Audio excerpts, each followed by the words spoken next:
Amazingly, he thinks that this is an answer in his favor when it's just the opposite. Yes, precisely. Overpopulation was a problem they did not have.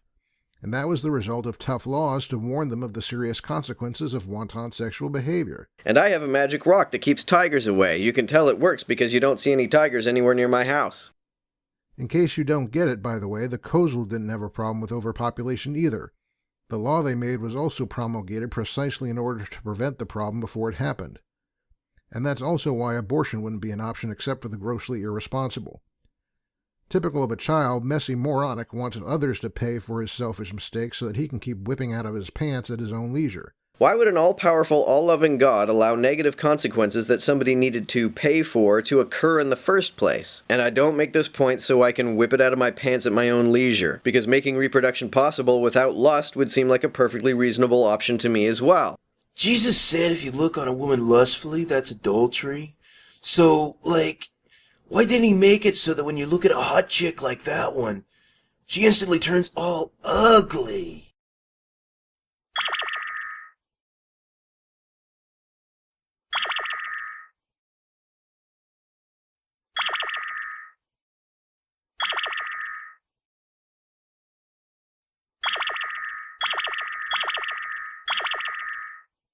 Hehehehe.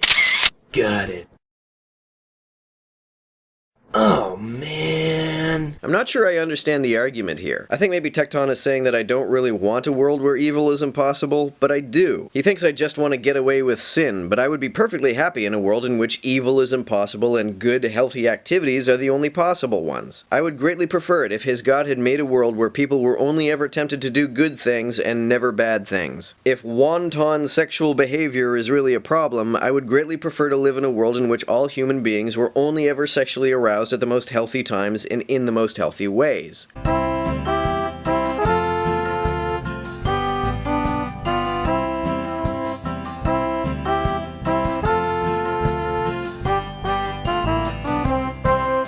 Son, you were pulled over for driving carelessly.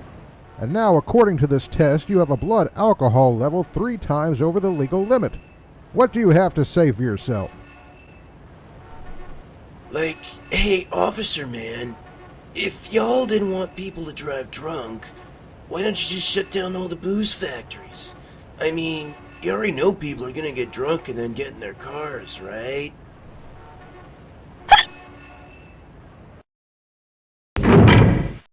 Hey kid, if you didn't want to come here and get beat up, you shouldn't have been driving drunk. 'Cause you knew you might get caught and go to jail, right?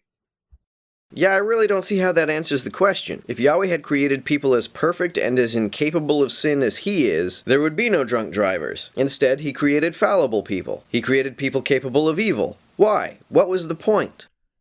Now this. Yeah, this one would count as a dumb question of the month if we still had that feature. Sure, when an idiot in your family acts like a selfish jerk, that never causes any problems. The moron must be the selfish jerk in his own family unit. Yeah, that doesn't answer the question. I wasn't asking how acting selfishly would break up families. I was asking specifically how not remaining a virgin until marriage would break up families. I had to get a real laugh out of this one because it just proves my point that Loser Boy is nothing but a fundamentalist. Guess what? That phrase is also used by a bunch of fundamentalist morons called the Quiverful movement. They use it as an excuse to irresponsibly procreate.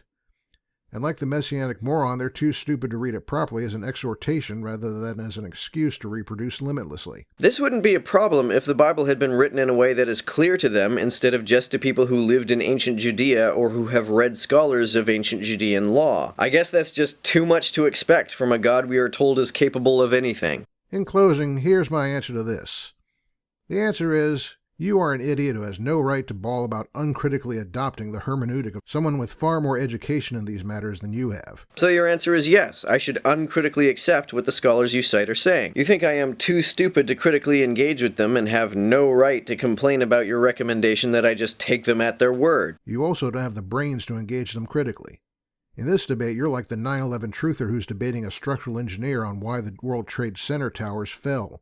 and claiming that you're critically engaging the issue by arguing that there were explosives placed in the building before the planes crashed. I would encourage truthers who sincerely want to learn something to critically engage with engineers. Truthers critically engaging with engineers is only a problem if those truthers already have their minds made up and just want to give the appearance of having a debate in good faith. I suspect you harbor a prejudice that this is what atheists are doing. At the very least, you seem to have that prejudice about me specifically. You think I'm just trying to give the appearance of winning arguments rather than actually learning anything. You're wrong.